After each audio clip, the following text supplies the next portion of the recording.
Magandang araw kaibigan! Tuloy po kayo sa Felicidad's Channel. Sa mga kwento ng buhay at pag-ibig na hinalukay sa natatagong baul ni Felicidad. Pero bago po tayo magpatuloy, huwag niyo pong kalilimutan na i-like ang video, i-subscribe ang channel, at i-click ang notification bell para lagi kayong updated sa mga parating pa na upload.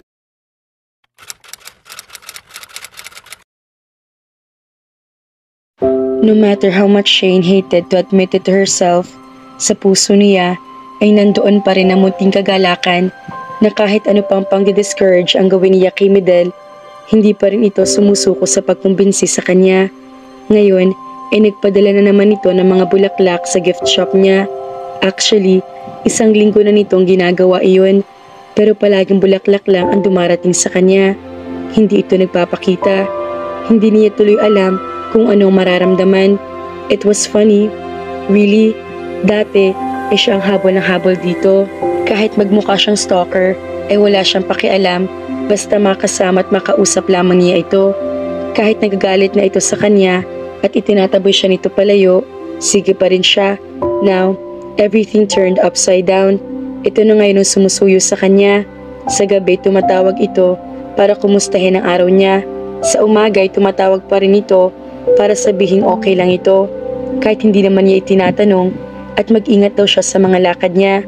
Gusto niya matuwa dahil sa pagpapadala nito ng mga bulaklak. Palagi pa nga may kasamang chocolates iyon, pero nadidismaya siya dahil hindi man lang ito dumadalaw. Naiinis din siya sa sarili dahil sa nararamdamang iyon. Her phone rang. Alam na niya kung sino tumatawag. Hello? Shane, natanggap mo na? Bungad ni Midel sa kabilang linya. Bakit ka ba nagpapadala ng mga bulaklak dito? Tanong niya. Para hindi mo ko masyadong mamiss. Nahuhulaan niya nakangiti ito nang sabihin iyon. Umismid siya. Hindi niya kailangan ang mga bulaklak nito. Aanhin niya iyon kung hindi ito nagpapakita sa kanya.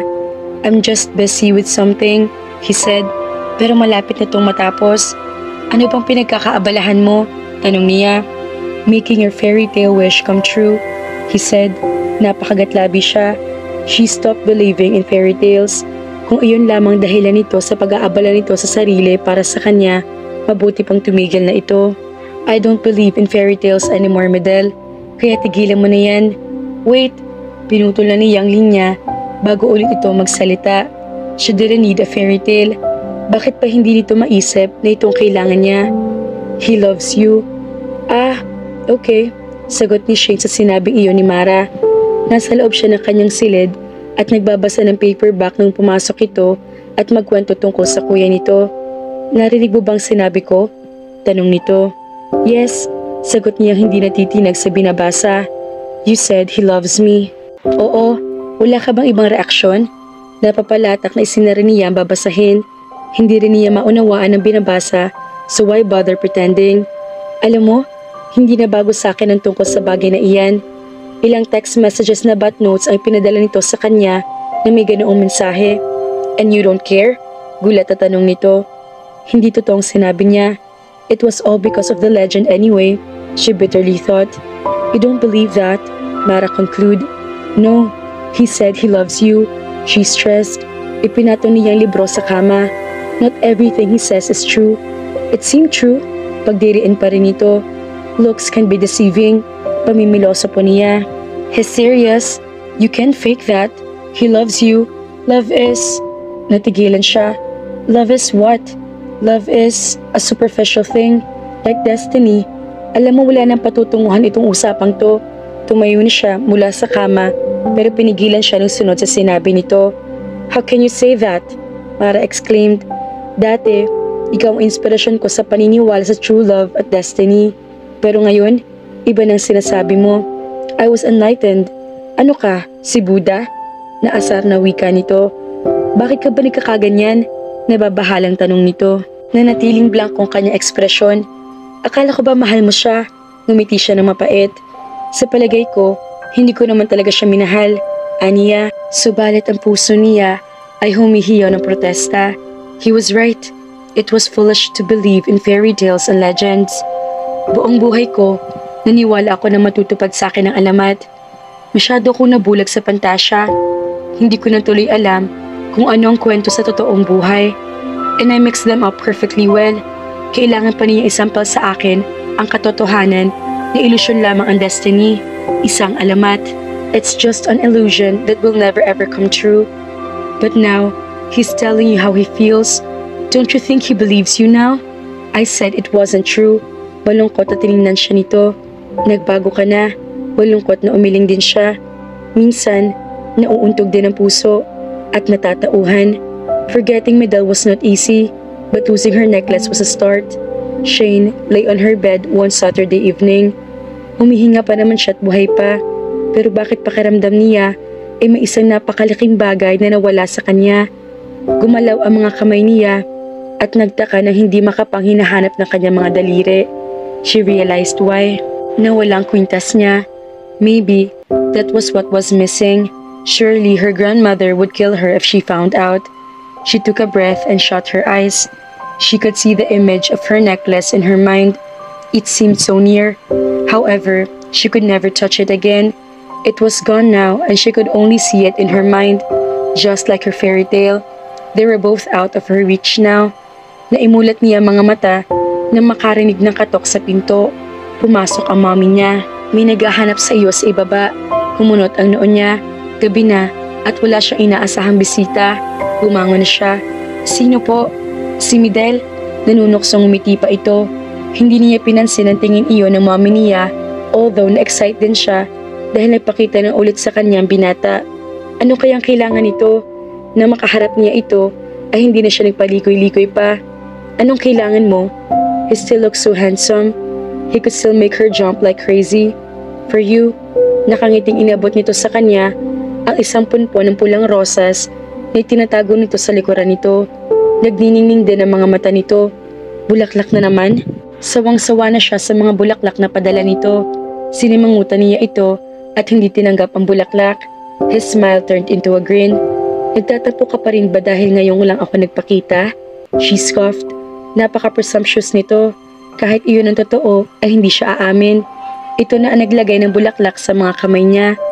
Hindi ba mas masarap makatanggap niyan kaysa ikaw ang nagbibigay? It was true. Mas masarap makatanggap ng bulaklak kaysa magbigay niyon. Lalo na kung ang bulaklak ay manggagaling dito. It was always a very sweet gesture to receive flowers from a man. Pero ano bang rason nito para bigyan siya ng bulaklak? Ang alamat? Bakit ka ba nagpunta rito? Tanong ulit niya. I need you to come with me. Tinaasan niya ito ng isang kilay. Mukhang excited ito sa isang bagay, pero bahagya rin kinakabahan. Bakit? You'll understand when we get there. Magtatanong pa sana siya nang sumingit ang kanyang ina. Sige na Shane, sumama ka na. Mukhang importante sa niya sa iyo anak. Kung sa bagay, hindi siguro ito biglang susugo doon para sa wala. O siguro, gusto rin talaga niya sumama rito. Sandali lang, bumalik siya sa kanyang silid upang magpalit ng damit.